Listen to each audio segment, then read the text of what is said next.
Sir कभी कभी क्या होता है कि हम एक ही अवसर पे निर्णय लेने पे लगे होते हैं और बहुत सारे अवसर सेम टाइम पे हमारे हाथ से निकल जाते हैं। सरल भाषा में बोलो ना कि कई ऑफर आए हुए हैं एक साथ और एक को चुनना है। मतलब जैसे लाइफ से ही रिलेटेड मान लीजिए, सेम टाइम पे जैसे करें या फिर मेडिकल में जाएं या फिर बीए करें या ऐसे, मतलब बहुत सारे वो अवसर हो और मान लीजिए हम एक निर्णय ले रहे हों और दूसरे, मतलब सही से एक्सप्लेन नहीं कर पा रहा हूँ सही से। मतलब आप कहना चाह रहे हैं कि कभी कभी जिंदगी में ऐसा मोमेंट है जहां बार बार चांस नहीं मिलेगा फैसला करने का, आज नहीं, ही जैसे फैसला मान करना है। लीजिए कि एक ही अवसर है, मतलब एक अवसर पे हम लगे हुए हैं एक ही निर्णय लेने में कि नहीं हम इसी पे सोचेंगे, और बहुत सारे और हमारे जो चांसेस हैं वो पीछे छूट गए, तो फिर इस एक साथ कैसे लेके चला जाए सब? नहीं नहीं, वो तो छूटेगा ही ना।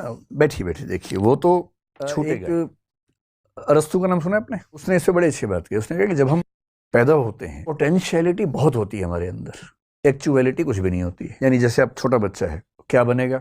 इंजीनियर बन सकता है, डॉक्टर बन सकता है, प्लेयर बन सकता है, कुछ भी बन सकता है। धीरे धीरे वो जिंदगी के फैसले लेगा। जैसे मान लीजिए 10वीं क्लास के बाद उसने चुन लिया कि मैं ह्यूमैनिटीज पढ़ूंगा। अब ह्यूमैनिटीज पढ़ते ही अब वो डॉक्टर नहीं बन सकता, इंजीनियर नहीं बन सकता, साइंटिस्ट नहीं बन सकता, चार्टर्ड अकाउंटेंट नहीं बन सकता। अब वो हिस्टोरियन बन सकता है, पॉलिटिकल साइंटिस्ट बन सकता है, सोशियोलॉजिस्ट बन सकता है। जैसे जैसे जीवन में आप आगे बढ़ते हैं पोटेंशियलिटी कम होने लगती है और एक्चुअलिटी बढ़ने लगती है। और आगे चल के आप एक स्पेशलाइजेशन में चले जाते हैं, सुपर स्पेशलाइजेशन में जाते हैं, तो आपके पास एक दो ऑप्शन बचते हैं। ये तो जिंदगी का सामान्य नियम है ना आज के दौर में।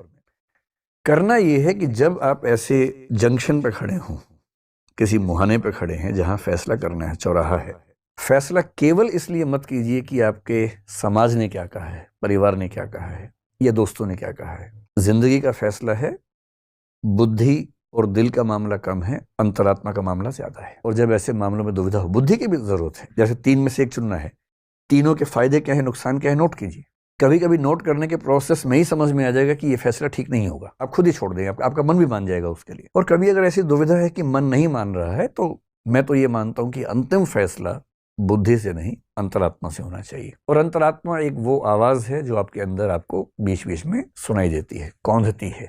उसको माना जाता है कि वो आपके व्यक्तित्व के सबसे नजदीक की आवाज है। अंतरात्मा से फैसला लेने में भी गलती हो सकती है, लेकिन उसमें गलती सबसे कम होगी, मिनिमम मिस्टेक्स होंगी। और ये बात एग्जिस्टेंशियलिज्म के लोग बार बार कहते हैं, हजारों बार कहते हैं कि जब भी दुविधा हो जीवन में, अंतरात्मा से फैसला लेना है।